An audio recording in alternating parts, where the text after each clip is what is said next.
இரண்டு குறுக்கான போலாராய்டுகள் இடையே ஒரு போலாராய்டின் தலைவளைவு அச்சுடன் 22.5 டிகிரி கோணத்தில் தலைவளைவு தாழ்வழியே ஊற்றி வரும் ஒளியின் செறிவு என்பது மார்க் கேட்டிருக்காங்க. இங்கே I0ங்கிறது முதல் போலாராய்டு வழியே சென்ற பின் ஒளியின் செறிவுன்னு இருக்காங்க. இதான் முதல் போலாராய்டு. இது போலாராய்டு 1. இது வழியாக வெளில வரும்போது I0ங்கிற ஒளி செல்ல வருது. மாலசிப்படி I=I0 cos ஸ்கொயர் தீட்டாங்கிறது நமக்கு தெரியும். இங்கே தீட்டாங்கிறது 22.5 என்ன பண்ணியிருக்கோம்னா 45/2 எழுதியிருக்கோம். 45/2 பார்த்தீங்கன்னா 22.5 வரும். அப்போ இந்த I1ங்கிறது என்னவா இருக்கும்னா I0 cos ஸ்கொயர் 45/2.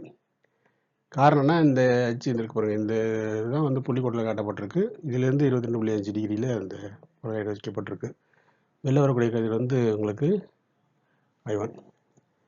இந்த I1 மறுபடியும் இந்த இது வழியாக 90-22.5 டிகிரிக்கு உங்களுக்கு வெளில வரும்பொழுது அது I2 ஒளிச்செல்னு வருது. இப்போ I2 ஈக்குவல் உங்களுக்கு I1 cos ஸ்கொயர் 90 - தீட்டா. இப்போ 90 - தீட்டா, இந்த தீட்டாங்கிறது 45/2 22.5 தான். இங்கே 45/2 இருக்கும் இங்கே எழுதுன மாதிரி.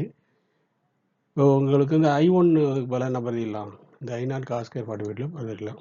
I1க்கு பதிலாக இந்த I0 cos ஸ்கொயர் 45 பதிலிட்டு இருக்கோம் இந்த I1க்கு பதிலாக. இப்போ cos ஸ்கொயர் 90 - தீட்டா அப்படிங்கும்போது அதை cos 90 - தீட்டாவை sin 90 தீட்டா எழுதலாமா? அப்போ cos ஸ்கொயர் 90 - தீட்டாவை sin ஸ்கொயர் தீட்டா எழுதலாம். இப்போ cos square sin square 45 cos square 45 sin square 45 இருக்குது. இப்போ cos θ sin θ sin θ cos θ எப்படி எழுதலாம்னா உங்களுக்கு sin 2θ/2 அப்படிங்கிறது தான். சரியா? அப்போ sin 2θ 2 sin θ cos θ/2.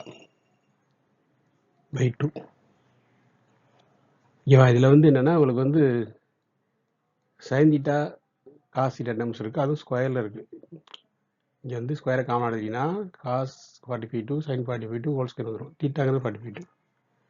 சரியா?